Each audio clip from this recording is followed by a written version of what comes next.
Good morning, everyone. We will call to order the regular board meeting of the Board of Election Commissioners for the City of Chicago. My name is Maricel Hernandez. I'm the chair. And with me today is Commissioner Jonathan Swain. Present. And Commissioner William Crest. Present. Next item on the agenda is As far as I know. You're on, Betty. To speak, unmute your volume.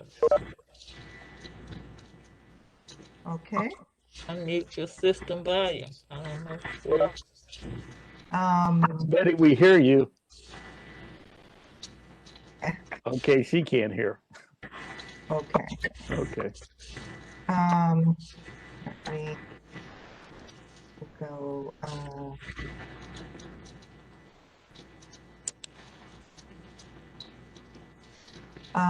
Okay. Next item is the consideration of the agenda. Any proposed changes? If not, we will proceed with the approval of the regular meeting minutes of January 26, 2021. Is there a motion to approve? So moved by Commissioner Swain. Is there a second? Seconded by Commissioner Cressy. It's been properly moved and seconded. All those in favor say aye. Commissioner Swain votes aye. Commissioner Cressy votes aye. Thank you. Motion passes. So next on the agenda is the Executive Director's report. Mr. Holliday. Good morning, Madam Chair, fellow commissioners. I don't have much to report today, but what I'm going to report is Sandra and I met with our Election Information Security Officer, Raul Batul, to review the current status of our cybersecurity plan. He indicates that we are in great shape as far as our security with our system and everything. On April 3rd, I attended the Cole meeting. The guest speaker was our new Speaker of the House, Welch. He addressed the status of the upcoming remap. He indicated that the plan for remapping will begin in June using the data that they currently have, which he believes accurately reflects the data that will be distributed by the Census Bureau. So they're going to move forward with the data that has been presented from other entities throughout the city and state. So that's all I have for this morning, Madam Chair. Okay, thank you. Are there any questions? If not, we will hear next from our Assistant Executive Director, Sandra Spera.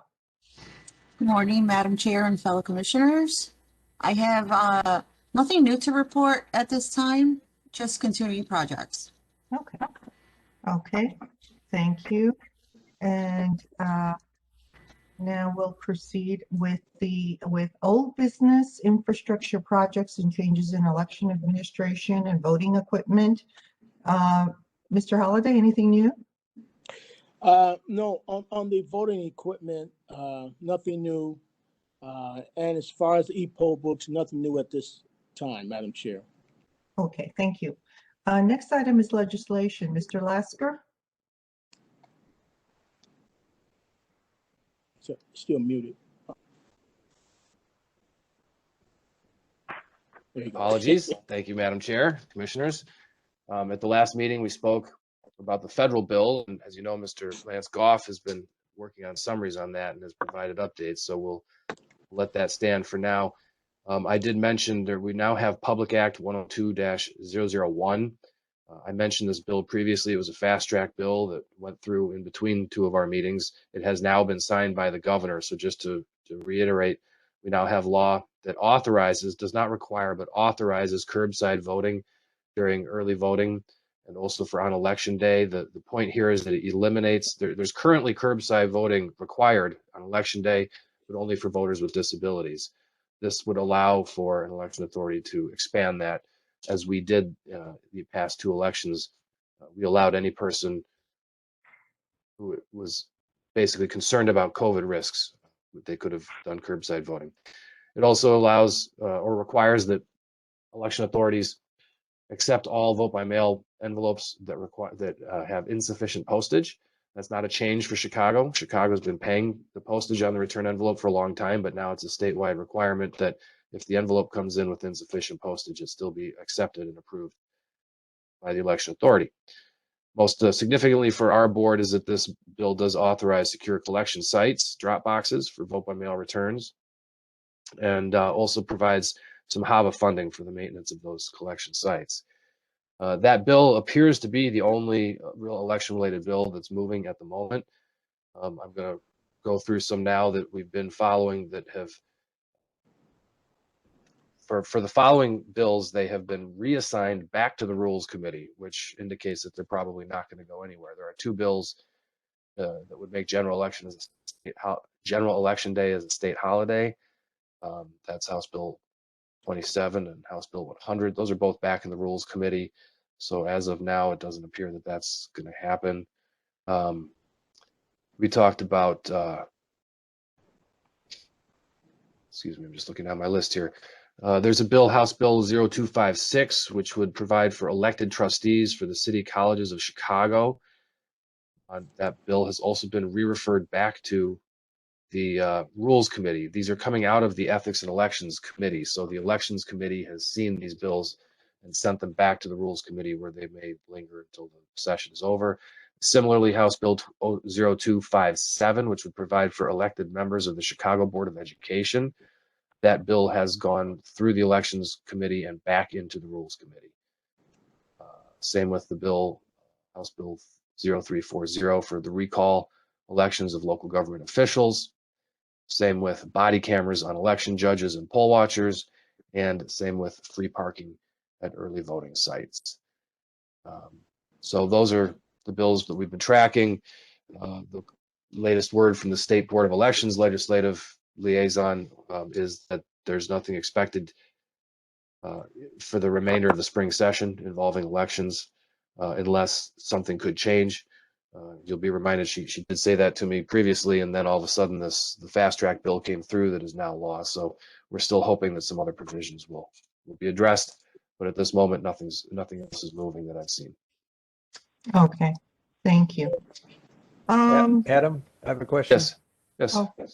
Yeah, thank you. On the fast track bill regarding curbside voting, is there still going to be a requirement that the voter is supposed to contact the election authority and request and state about what day and time they will be showing up for that? We'll have to see how the bill expressly requires the State Board of Elections to establish additional administrative guidelines. So as currently written, the curbside voting law, which applies only on election day, does require that the voter contact the election authority no later than the day before the election to schedule it.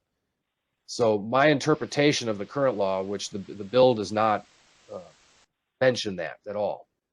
So my interpretation would have to be, well, we still have that requirement, although it seems that the State Board of Elections might establish different administrative guidelines, but they haven't done those guidelines yet.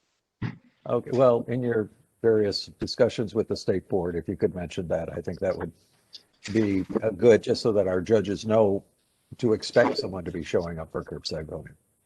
That is true. Now, it's been my opinion that the requirement you contact the election authority by the day beforehand is an administrative matter that could be waived by our office. It's clearly to help us with the administration of that, and to recognizing that it can be very complicated to deal with those kinds of things when they come unexpected on election day. That being said, if we were to develop a program where we had provisions to allow for people to just show up, like a drive-through at a fast food restaurant or something, perhaps that could be different. But so again, we would have to look at what our abilities are administratively, and also what happens in the administrative guidelines by the state board. Okay, thank you, thank you, Adam. You're welcome. Any other questions? If not, I am right now. Okay. At this point, we will proceed with new business and proposed master grant agreement between the City of Chicago and the Board of Elections. Mr. Lasker? Thank you. Can you speak to that? Or- Yes, thank you again, Madam Chair, and also the board's new finance director, Kimberly Carrillo Walker, is on the meeting today. She has been scouring through the files and records in her office in her first weeks and finding any bumps in the road and ironing them out. And one issue that arose were some prior grants where there was a similar situation to the CARES Act grant to 2020, where the board was awarded a grant but was not receiving the money in time for the expenditures that had to be made. So essentially what happened in those with those prior grants was that some of the money was allocated from city funding to cover those expenses, and the board then paid the city back when it received the grants. We had such an agreement like that for that advanced funding with the CARES Act, but now because these particular grants were not covered, we have worked with the city to develop this master grant agreement. The city has already approved that it will be approved on their end. So this would work for these current grants and also grants moving forward, because it is appearing that this will be an ongoing matter where the board might receive grant funds, might experience additional expenses, but the grant funds aren't available until after those expenditures must be made. So the city is just working with us cooperatively to be able to advance those funds to us, allow us to make the purchase, and then once we do receive those grant funds, reimburse the city. Okay, thank you. Are there any questions? If not, is there a motion? Sorry, yeah, no, I want one question. So Adam, I just want to clarify that this has been approved by the city council or will be approved by the city council? It will be. It's gone through the budget department and legal review and everything, and so it's gone back and forth a few times, and we've made some changes. They've made some changes, but we're all expecting it'll be approved by the city based on what they've informed us. Great, thank you. And by the way, thank you for Adam and others for the work on this. It's a great thing, I think. Well, please let me tip my hat to Kimberly, Miss Carrillo Walker, because she's really doing a great job in her first weeks and months in the office. Yes, thank you. Thank you, Kimberly.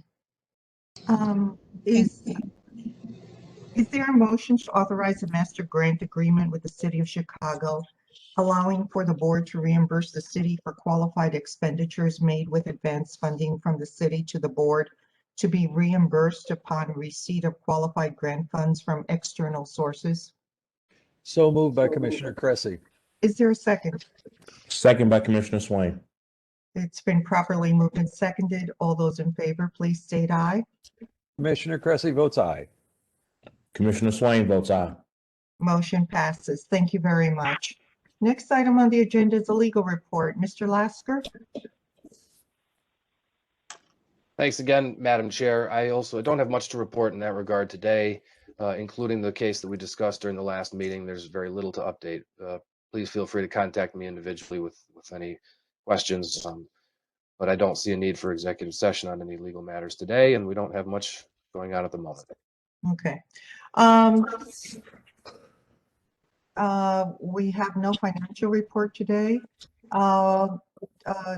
Trish, just to confirm, we received no request for public comment? That is correct. We have no request for public comment. Okay, thank you. And we do not see the need for executive session today.